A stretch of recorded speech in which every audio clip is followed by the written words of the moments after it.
विभूतियों की सुंदर झांकी को अपने मन मंदिर में बसाते हुए प्रेम सहित मिलकर बोलिए जयकारा।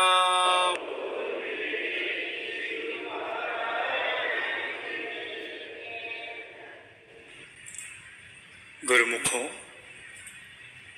अग्नि को चमकती हुई वस्तु समझकर अबोध बालक उस पर लपकता है, वह उसे पकड़ना चाहता है, परंतु माता पिता जो कि अग्नि की वास्तविकता से परिचित होते हैं, इसलिए वे उसे ऐसा करने से रोकते हैं और मना करते हैं। अहंकार अर्थात मैं मेरी करना भी अग्नि की ही बाती है।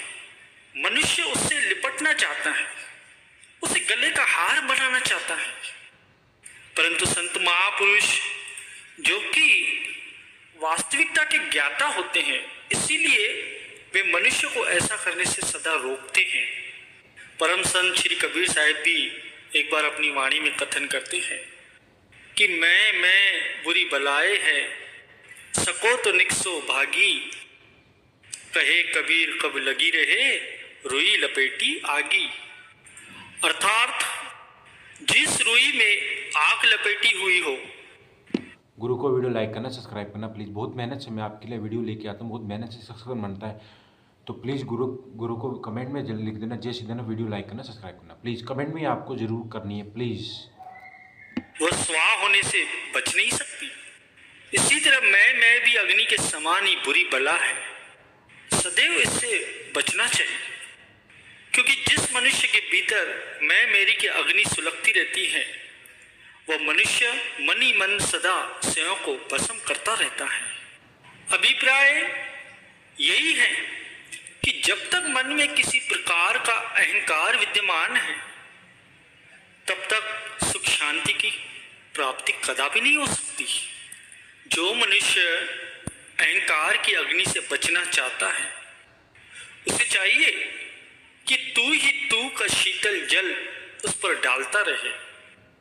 उस अग्नि के बुझने पर ही मन शीतल होता है और मनुष्य के हृदय में सुख और आनंद का निवास होता है। एक बार ऐसे ही संत सूरदास जी के पास उनका एक पुराना सत्संगी उनके पास आता है और अपने दुखों की गठरी खोलकर संत से कहने लगता है कि महाराज, मेरे सिर पर तो दुखों और चिंताओं का पहाड़ टूट पड़ा है। कदाचित मेरे भाग्य का चक्र ही उल्टा चल पड़ा है।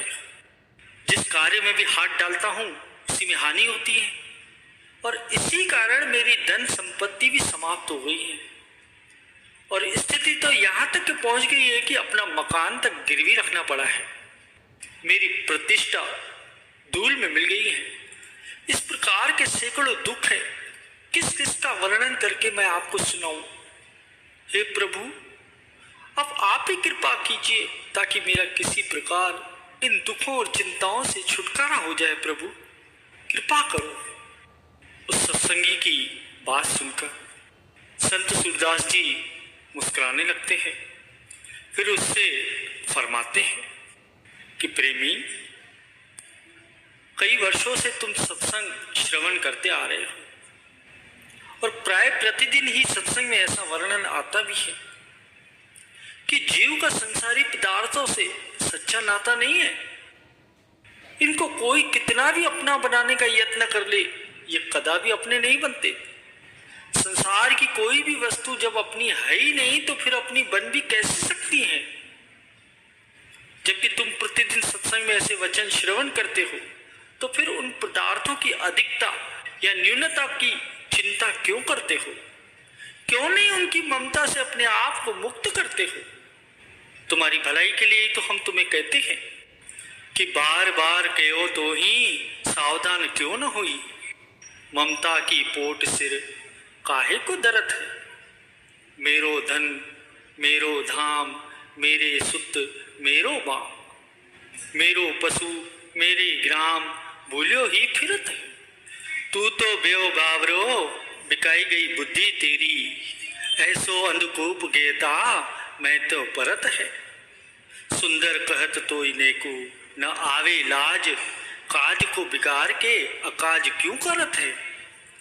हम तो तुम्हें बार बार उपदेश देकर सावधान करते हैं कि संसार की असत मोह माया के जाल से स्वयं को मुक्त कर लो, परंतु तुम अपने सिर पर इस मोह ममता की गठरी रखकर स्वयं ही परेशानी मोल रहे हो और अब भी यही कह रहे हो कि मेरा धन, मेरी स्त्री, मेरा घर। तुम संसार की मन मोहता में फंसकर आम मनुष्यों जैसी बातें कर रहे हो। ऐसा करने से तुम्हारे जीवन का कार्य संवरने की अपेक्षा उल्टा बिगड़ जाएगा। इसलिए उचित है कि मैं मेरी की गठरी को पटक दे। जिस मालिक ने संपूर्ण सृष्टि की रचना की है, उसकी आज्ञा के बिना एक पत्ता भी नहीं हिल सकता। वही सब कुछ करने वाला है और सब प्रकार से समर्थ है।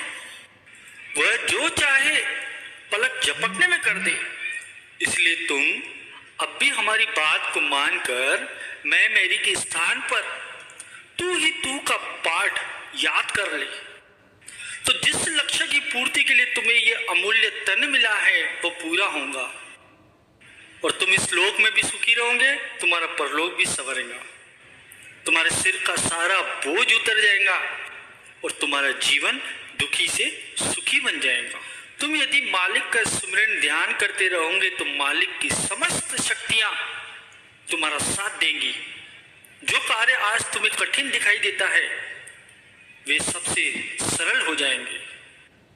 इस उपदेश को सुनकर उस गुरमुख भगत ने अपनी भूल के लिए क्षमा याचना मांगी और मैं मेरी के स्थान पर अब तू ही तू करने लगा, अर्थात संसार के पदार्थों का मोह एवं अहंकार त्याग कर प्रभु के पावन नाम को हृदय में धारण करके सदा प्रभु का धन्यवाद करने लगा। अब वह एकाग्रचित्त होकर नित्य प्रति सच्चे नाम की कमाई करने लगा और थोड़े ही दिनों में उसकी अवस्था में परिवर्तन आ गया। जहां पहले उसके मन में दुख, चिंता आदि ने आसन जमा रखा था, वहां अब सुख और आनंद का निवास हो गया। प्रेमियों, संत महापुरुषों ने इस संसार को एक बाजार के समान बतलाया है, जहां भांति भांति के पदार्थ विद्यमान है। यहाँ नित्य, सत्य और वास्तविक वस्तुएं भी उपलब्ध है और वही ठीक इसके विपरीत यहाँ पर अनित्य, असत्य तथा अवास्तविक भी चीजें उपलब्ध है। महापुरुषों ने जीवों को व्यापारी कहकर संबोधित किया है। क्यों? क्योंकि परमात्मा ने उन्हें अनमोल पूंजी देकर इस संसार में व्यापार करने के लिए ही भेजा है। अपनी अपनी समझ के अनुसार प्रत्येक मनुष्य हर समय कोई ना कोई व्यापार करता ही रहता है। एक एक पल में ये व्यापार हो रहा है। अब बात आती है कि मनुष्य के पास वो कौन सी अनमोल पूंजी है जो परमात्मा ने उसे प्रदान की। वह है श्वासों की पूंजी।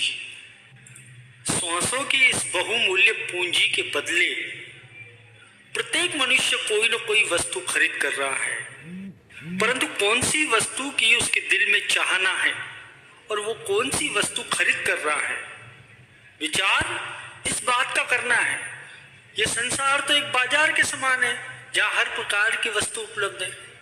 यहाँ सत्य भी है और नित्य भी है, यहाँ असत्य भी है और अनित्य भी है। अब जो विचारवान है, जो सत्पुरुषों की पावन संगति के प्रताप से जिन्हें सत्य और असत और असली नकली की परख करने वाली दृष्टि प्राप्त हो चुकी है, वे तो सदा ही सत्य, नित्य और असली वस्तु की चाहना ही दिल में रखते हैं और उसे ही प्राप्त करने का प्रयत्न करते हैं। इस प्रकार वे सदा लाभ का ही व्यापार करते हैं। गुरु को वीडियो लाइक करना, सब्सक्राइब करना प्लीज।